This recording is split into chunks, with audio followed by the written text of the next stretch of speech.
하나님께서 오늘 예배 가운데 주시는 은총의 말씀은 구약 성경 창세기 3장 1절로부터 19절 그리고 역대하 31장 20, 21절의 말씀입니다. 한 절씩 교독하겠습니다. 그런데 뱀은 여호와 하나님이 지으신 들짐승 중에 가장 강교하니라. 뱀이 여자에게 물어 이르되 하나님이 참으로 너희에게 동산 모든 나무의 열매를 먹지 말라 하시더냐. 여자가 뱀에게 말하되 동산 나무의 열매를 우리가 먹을 수 있으나 동산 중앙에 있는 나무의 열매는 하나님의 말씀에 너희는 먹지도 말고 만지지도 말라 너희가 죽을까 하노라 하셨느니라. 뱀이 여자에게 이르되 너희가 결코 죽지 아니하리라. 너희가 그것을 먹는 날에는 너희 눈이 밝아져 하나님과 같이 되어 선악을 알 줄 하나님이 아심이니라. 여자가 그 나무를 본즉 먹음직도 하고 보암직도 하고 지혜롭게 할 만큼 탐스럽기도 한 나무인지라. 여자가 그 열매를 따먹고 자기와 함께 있는 남편에게도 주매 그도 먹은지라. 이에 그들의 눈이 밝아져 자기들이 벗은 줄을 알고 무화과 나무 잎을 엮어 치마로 삼았더라. 그들이 그날 바람이 불 때 동산에 거니시는 여호와 하나님의 소리를 듣고 아담과 그의 아내가 여호와 하나님의 낯을 피하여 동산나무 사이에 숨은지라. 여호와 하나님이 아담을 부르시며 그에게 이르시되 내가 어디 있느냐. 이르되 내가 동산에서 하나님의 소리를 듣고 내가 벗었으므로 두려워하여 숨었나이다. 이르시되 누가 너희의 벗었음을 내게 알렸느냐. 내가 내게 먹지 말라 명한 그 나무 열매를 내가 먹었느냐.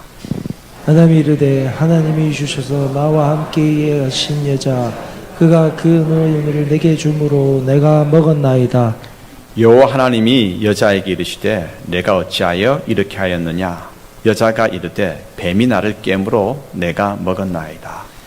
여호와 하나님이 뱀에게 이르시되 내가 이렇게 하였으니 내가 모든 가축과 들의 모든 짐승보다 더욱 저주를 받아 배로 다니고 살아있는 동안 흙을 먹을지니라. 내가 너로 여자와 원수가 되게 하고 내 후손도 여자의 후손과 원수가 되게 하리니 여자의 후손은 내 머리를 상하게 할 것이요 너는 그의 발꿈치를 상하게 할 것이니라 하시고 또 여자에게 이르시되 내가 내게 임신하는 고통을 크게 더하리니 내가 수고하고 자식을 낳을 것이며 너는 남편을 원하고 남편은 너를 다스릴 것이니라 하시고 아담에게 이르시되 내가 내 아내의 말을 듣고 내가 내게 먹지 말라 한 나무의 열매를 먹었은즉 땅은 너로 말미암아 저주를 받고 너는 내 평생에 수고하여야 그 소산을 먹으리라. 땅이 내게 가시덤불과 엉겅퀴를 낼 것이라. 내가 먹을 것은 밭의 채소인즉 내가 흙으로 돌아갈 때까지 얼굴에 땀을 흘려야 먹을 것을 먹으리니 내가 그것에서 취함을 입었습니다. 너는 흙이니 흙으로 돌아갈 것이니라 하시니라. 히스기야가 온 유다에 이같이 행하되 그의 하나님 여호와 보시기에 선과 정의와 진실함으로 행하였으니 그가 행하는 모든 일 곧 하나님의 전에 수종드는 일에나 율법에나 계명에나 그의 하나님을 찾고 한 마음으로 행하여 형통하였더라. 아멘. 오늘은 종교개혁 508주년 기념주일입니다. 종교개혁이 일어나게 된 요인에는 여러 가지 배경이 있습니다. 그 중에 한 가지가 오늘은 성 베드로 성당 대성당 건축과 연결된 이 부분을 다루고자 합니다. 내년에는 또 다른 또 요인을 가지고 또 이야기를 종교개혁 기념주일 때 나누겠지만 오늘은 성 베드로 대성당 15세기 말에 기존의 베드로 대성당은 굉장히 노화되었습니다. 그래서 교황 율리오 2세가 새롭게 대성당을 건축하고자 했습니다. 베드로 대성당은 그 당시에 로마 가톨릭의 중심적인 그러한 성당이었기 때문에 노화되니까 더 멋지게 짓고자 하는 그런 욕심이 있었죠. 그래서 1506년에 그 당시에 여러분 잘 알고 딱 들으면 그 사람? 미켈란젤로를 비롯한 유명한 거장들이 다 함께 참여를 해서 이 베드로 대성당 건축을 시작을 했습니다. 그런데 엄청난 규모거든요. 뭐 설계뿐만 아니라 모든 자재, 그 당시에 모든 건축 기술, 문화 기술이 다 총동원이 되었습니다. 얼마나 많은 자원이, 재정이 투입되어야 할까요? 이 상상이 안 가는 그러한 막대한 자금이 필요했습니다. 그래서 이 성당 건축 자금을 마련하기 위해서 교황청은 면죄부 판매를 적극적으로 추진했습니다. 면죄부라고 하는 건 여러분 딱 듣는 순간 이해되는 것처럼 면죄, 죄를 면해주는 그런 증서로 돈만 내면 그 증서를 받을 수가 있고 사람들은 그 증서를 받는 순간 이 잘못 생각하는 것이죠. 내가 이 증서 샀으니까 내가 무슨 짓거리를 해도 다 용서받을 수 있다라고 하는 잘못된 생각에 빠져들 수밖에 없죠. 1517년 마르틴 루터는 이 면죄부 판매에 대해서 이제 로마 교황청이 잘못된 가르침을 교회 성도들에게 가르치고 있다. 강하게 비판을 했습니다. 그래서 95개조 반박문을 비텐베르크 성문에 걸었죠. 루터는 죄는 돈으로 사해질 수 있는 게 아니다라고 신앙을 역설했습니다. 그래서 교황청의 부패, 성직자의 타락, 잘못된 가르침에 대한 책임을 묻고 지적을 했습니다. 이 사건이 바로 종교개혁을 시작케 하는, 촉발케 하는 출발점이 되었습니다. 이후에 유럽 전체에 이제 종교개혁이 확산되기 시작했죠. 여러분, 만약 돈으로 죄가 용서받을 수 있다고 한다면 돈으로 못할 게 무엇이 있겠습니까? 지금도 말이죠. 종교를 떠나서, 기독교 신앙을 떠나서 물질 만능주의 이 잘못된 생각 때문에 얼마나 많은 이제 인간의 가치가 땅에 떨어지고 서로 간에 정말 인격이 그 인격 살인이 일어나는 것이 그 공공연히 하게 돼버린 그런 세상인데, 예, 돈으로 죄를 용서받을 수 있다라고 한다면 천국도 돈으로 살 수 있지 않겠습니까? 그러면 얼마만큼의 돈으로 죄를 용서받을 수 있을까요? 천국은 대체 어느 정도의 금액으로 들어갈 수 있을까요? 당시 베드로 대성당의 막대한 건축 경비를 마련하기 위해서 교회는 성경에도 없는 엉뚱한 소리를 한 것이죠. 루터를 비롯한 종교개혁자들은 교회의 우두머리였던 교황을 비롯한 종교 지도자들의 잘못된 교훈에 대해서 꾸짖었습니다. 책망하였습니다. 그러면 무엇을 근거로 그렇게 책망하느냐 하는 것입니다. 무엇을 근거로? 기준이 뭐냐? 바로 성경입니다. 성경에 나온 대로 그런 가르침이 있다고 한다면 이것은 내가 목숨이 달아난다 할지라도 목숨을 걸고 성경에 나온 교훈이라고 한다면 지켜내야 하는 것이고, 반면에 성경에 없는, 성경이 말하지 않는 교훈이라고 한다면 그것은 잘못이라고 말해야 되는 것이죠. 그래서 종교개혁자들은 성경을 가장 기본적인 신앙과 삶의 교훈이자 지침으로 여겼고, 모든 교훈 위에 최종의 권위는 성경이 가진다라고 말하고 있습니다. 기독교라고 한다면 로마 가톨릭을 이야기합니다. 그리고 종교개혁을 통해서 새롭게 태어난 개신교회를 두 번째로 이야기합니다. 그리고 로마 종교회를 이야기합니다. 세 가지 큰 교단이 다 우리가 일반적으로 기독교라고 하면 이 기독교 범위 안에 세 가지 종파가 들어 있습니다. 그러면 차이가 뭐냐? 로마 가톨릭과 개신교의 차이점은 이것입니다. 무엇이 최종 권위냐? 교회 지도자들이, 교회 회의가 이야기한 것이 최종 권위를 가지느냐? 아니면 무엇이 최종 권위를 가지느냐? 오늘 종교 개혁을 통해서 새롭게 태어난 우리 개신교회는 성경이 최종 권위를 가진다라고 이야기하는 것이죠. 그래서 모든 교훈 위에 성경의 말씀이 가장 최종의 권위를 가지고, 그래서 이 성경 가르침이야말로 우리의 삶과 신앙의 가장 기본적인 가르침입니다.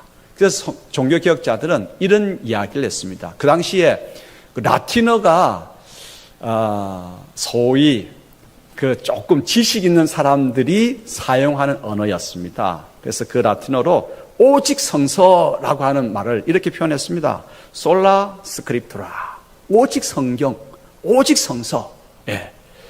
그래서 오늘 여기를 중심해서 한번 생각해 보고자 합니다. 하나님께서 오늘 우리에게 말씀하십니다. 성경을 통해서 오직 하나님의 소리에만, 하나님의 말씀에만 귀 기울이라 말씀하고 계십니다. 종교개혁자들은 교회 성도는 오직 성경에서 가르쳐주는 하나님의 말씀만을 기준으로 살아야 하죠. 그렇게 강조했습니다. 다른 소리, 다른 교훈 따르면 안 되죠. 오늘 우리가 성경을 창세기 3장을 읽었습니다. 하나님께서 만드신 여자 하와는 뱀의 소리, 마귀의 소리에 귀 기울였습니다. 그래서 먹지 말라고 한 동산 중앙에 있는 나무의 그 열매를 먹었습니다. 뱀이 뭐라고 계속 이야기했습니까? 그거 하나님께서 왜 그 맛인 줄 알아? 그거 먹으면 눈이 밝아져 가지고 하나님같이 돼. 유혹하니까 하나님같이 돼. 그래서 그 유혹에 빠져가지고 자기도 먹고 또 남편 아담에게도 준 것이죠. 그 결과 어떻게 되었습니까? 하나님을 피해 숨게 되었습니다. 아담은 아내 하와 때문이라고 탓하게 되었습니다. 땅은 저주를 받고 찔레와 엉겅퀴를 내게 되었습니다. 이제 그럼 죄 짓기 전에 그 부분 한번 생각해 보십시다. 하나님이 만든 세상은 참으로 아름답고 조화로운 세상이었습니다. 하나님께서 한 부분씩 만들어 가실 때마다 성경은 참 좋았더라, 좋았더라라고 표현하고 있습니다. 온 땅은 아담과 하와가 살기에 너무나 좋은 것이었습니다. 또한 하나님과 이 첫 부부 아담과 하와는요 참으로 친한 사이였습니다. 어떤 일이든 아담과 하와는 하나님께 다 이야기하면서 이건 어떻게 하면 됩니까? 저건 어떻게 하면 됩니까? 하나님. 그래서 하나님께 늘 친하게 늘 주고받고 이야기를. 그래서 하나님으로부터 지혜를 공급받고 모든 일을 감당했습니다. 그리고 아담과 하와는 이 부부는요 정말 사랑으로 엮여졌습니다. 아담은 아내 하와를 향해서 내 뼈 중에 뼈요 살 중에 살이고 당신만큼 아름다운 여인이 없습니다 라고 사랑을 고백했습니다. 하와는 아담을 향해서 참 멋지고 용감하다고 서로 칭찬하고 사랑을 고백했습니다. 그런데 말입니다, 참으로 아름답고 조화로운 이 세상, 그리고 인간과 하나님과의 관계가 참으로 그 친근함이 있고 그러한 세상. 그런데 하와가 그리고 인간이 하나님의 소리에 집중하지 아니하고 뱀의 소리에 집중해서 그 소리에 넘어가서 따르기 시작하니까 모든 것이 다 엉클어지고 깨어지고 말았습니다. 하나님이 아담을 부르자 어떻게 됐습니까? 그들 부모는 두려워서 숨었습니다. 그렇게나 친하게 지냈던 하나님과 인간의 관계가 깨져버렸습니다. 두려웠습니다. 여러분, 하나님께서 오늘 여러분들 이름을 부른다면 어떻게 하시겠습니까? 하나님 이렇게 하시겠습니까? 아니면 심장마비로 하나님과 친밀해지십시오. 우리 이름을 부를 때 하나님 나 여기 있어요 해야지 숨어버리면 안 되죠. 마귀의 소리에 넘어가 버리니까 땅은 저주를 받아서 가시가 있는 식물을 내기 시작했습니다. 인간과 자연 사이의 관계가 깨어져 버렸습니다. 아담은 탓하기 시작했습니다. 하나님 제가 잘못했습니다 라고 하지 않고 하나님께서 저에게 주신 저 여자 때문이었습니다 라고 이야기하잖아요. 그 하와는 또 뭐라고 합니까? 제가 잘못했습니다 하지 않고 하나님 저 마귀 뱀 때문입니다 탓하기 시작했습니다. 여러분, 오늘 이 세상이 왜 이렇게 힘든 세상이 되고 말았습니까? 남 탓하기 때문입니다. 여당은 야당을 탓하고 야당은 여당을 탓하고 국민은 대통령을 탓하고 대통령 국민 탓하고 탓하면 해결될 게 아무것도 없습니다. 하나님과의 관계가 깨어지니까 모든 것이 깨어지는 거예요. 하나님의 소리 듣지 아니하고 세상의 다른 소리를 들으니까 이 관계가 다 틀어지고 만 것이죠. 하지만 하나님의 말씀과 규례와 율법대로 행하면 모든 걸음이 복됩니다. 모든 일이 형통하게 됩니다. 유다 왕 가운데에 다윗 왕은 성군 가운데 성군입니다. 그리고 다윗과 비슷하게 이제 아주 뛰어난 왕이 히스기야입니다. 히스기야에 대한 성경의 평을 한번 들어보십시다. 역대하 31장 20, 21절 읽겠습니다. 히스기야가 온 유다에 이같이 행하되 그의 하나님 여호와 보시기에 선과 정의와 진실함으로 행하였으니 그가 행하는 모든 일 곧 하나님의 전에 수종들은 일에나 율법에나 계명에나 그의 하나님을 찾고 한 마음으로 행하여 형통하였더라. 하나님 말씀을 집중하고 그 말씀대로 행할 때 그 걸음이 열려지고 복되게 되고 형통하게 되는 것이죠. 예. 그러므로 여러분, 우리가 무엇보다도 하나님 말씀에 귀 기울이고 그 말씀이 하나님의 교훈, 하나님의 말씀이 어디에 기록되어 있습니까? 성경에 기록되어 있죠. 성경대로 그 교훈을 쫓아서 살아가는 모두가 되기를 축복합니다. 그래서 걸음이 형통하기를 소원합니다. 두 번째로, 오직 예수님의 십자가 은혜를 믿음으로 우리는 구원을 얻습니다. 이제 종교개혁자들은 성경이 이야기하는 바를 최종의 권위로 삼고 어떻게 구원을 얻는가 성경 위에서 살펴보니까 예수님의 십자가의 은혜로 우리가 구원을 얻게 되더라는 거죠. 이 진리를, 구원의 진리를 발견하게 됩니다. 성경은 우리가 어떻게 구원받는지를, 어떻게 죄 용서를 받는지를, 어떻게 천국 백성이 되는지를 분명하게 알려줍니다. 무엇입니까? 우리를 위해서 십자가에 죽으신, 나를 위해서 대신 죽으신 십자가의 그 놀라운 사랑, 예수님의 그 놀라운 사랑 때문에 우리는 값없이 천국 백성, 죄 용서 받고 하나님의 자녀가 되는 것이죠. 인간의 구원은 면죄부를 구입한다고 해서 용서받는 게 아닙니다. 인간이 고행하고 선행을 한다고 해서 얻는 게 아닙니다. 성경은 분명하게 성경을 최종 권위로 삼으니까 이렇게 구원의 진리를 말하고 있습니다. 두 곳을 읽겠습니다. 마태복음 26장 28절 읽겠습니다. 이것은 죄 사함을 얻게 하려고 많은 사람을 위하여 흘리는 바 나의 피 곧 언약의 피니라. 예수님께서 십자가에 흘린 피로 우리 죄 용서함을 받는다고 이 부분뿐 아니라 계속해서 이야기하고 있습니다.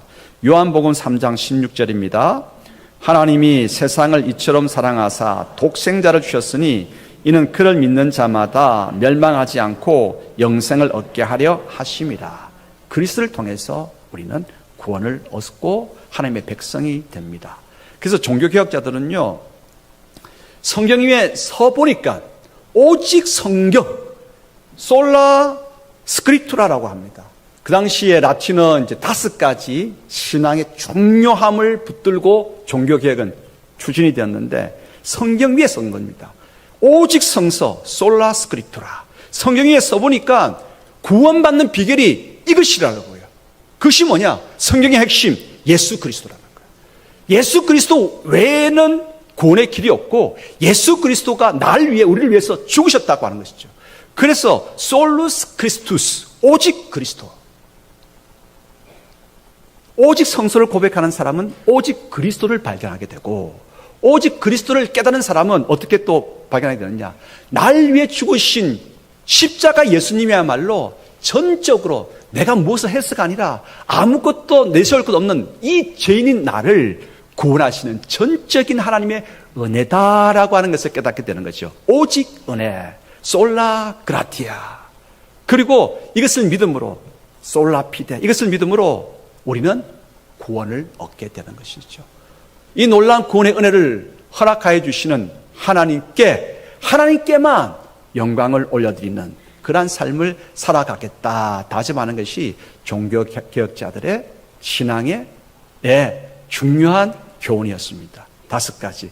한번 오늘 제가 라틴어 여러분들에게 라틴어 드리는 건 아니고, 혹시 신문을 읽거나 책을 읽거나 이런 이야기가 나오면 그때 목사님이 이 이야기를 했는데 그 이야기지, 그 정도 하면 됩니다. 자, 제일 먼저 종교개혁자는 어디에 썼다고요? 성경 위에. 오직 성서, 솔라 스크립투라. 성경에 써보니까 핵심이 뭐라고요? 구원 얻는 진리가 예수 그리스도, 솔루스 크리스투스, 오직 그리스도. 그분께서 주시는 것이 은혜입니다. 오직 은혜, 솔라 그라티아. 그분의 은혜를 믿는 것, 믿음으로 끊었지요. 솔라 피데. 오직 이 은혜를 주신 하나님께 영광을, 솔리데오 글로리아. 예. 그러므로 오늘 이 5가지 신앙의 경구를 우리는 종교개혁을 통해서 새롭게 시작된 개혁교회에 우리는 성도들입니다. 이 신앙을 가슴에 새기고 나아가는 모두가 되기를 소원합니다.